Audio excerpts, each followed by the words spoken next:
তো বন্ধুরা, উড়িষ্যার যারা 12 চাকা নিয়েছো এবং উড়িষ্যার গাড়িগুলো ওদিকে তো চলেছে আর কম চলায় গাড়ি, কিন্তু এখানে আমাদের এখানে এনে যারা হয়তো চালাচ্ছে, কিন্তু দেখা যাচ্ছে তাদের একটু একটু ডিস্টার্ব বেরোবে। তো যারা মনে করছে যে হয়তো কম খরচায় কাজটা হয়ে গেলে ভালো হতো, তো আমাদের কম খরচায় হয়ে গেলে এই গাড়িটা ডিস্টার্ব হচ্ছিল, যে গাড়ি টানছিল না এবং তেল বেশি খাচ্ছিল, আর একটু গিয়ার এখানে প্রবলেম হচ্ছিল।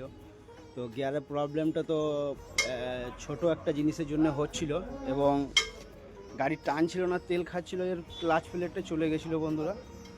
তো এই যে এটা ক্লাচ প্লেট, এখানে মাল রাখা আছে, যেহেতু ক্লাচ প্লেটটা চলে গেছিলো এবং প্রেসার প্লেটটা একটু ঘষে পালিশ করে দিতে হয়েছে এবং তার সঙ্গে সঙ্গে কিছু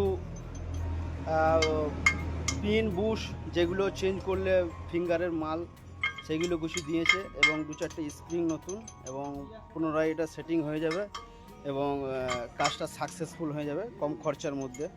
কিন্তু এর জন্য যদি পুরো সেট চেঞ্জ করতে হয় বন্ধুরা, কিন্তু সলিড খরচা। তো আমাদের মিস্ত্রিদা আছে সুবোধদা এই ব্যাপারে কিছু বলবে। সুবোধদা, বলো, তুমি যে প্রবলেমের জন্য এটা করছিলে তা একদম সাকসেসফুল হয়ে যাবে তো? হ্যাঁ, সাকসেসফুল তো হবেই। হ্যাঁ, আগে বলো, মুখটা উঠিয়ে। কাজ করতে হবে তো, কাজের সাথে সাথে বলো, তুমি বলো হ্যাঁ, কি প্রশ্ন করতে হবে। ঠিক ঠিক। তো বলছি, ওই পিন বুশটা এখন লাগাচ্ছ তুমি, তো ওইটার কাজটা কি তাহলে?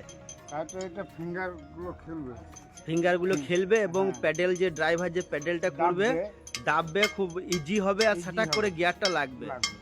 হ্যাঁ, এই পিন বুশগুলো করে নিলে, আর এইগুলো যদি না করা থাকে এবং ক্ষয় হয়ে থাকে, তখন গিয়ারে প্রচুর ডিস্টার্ব হবে এবং ক্লাসটা ঠিক মতো হবে না। তেল বেশি খাবে? হ্যাঁ, এবং তেল বেশি খাবে, গাড়ি টানবে কম, Problem হবে বেশি।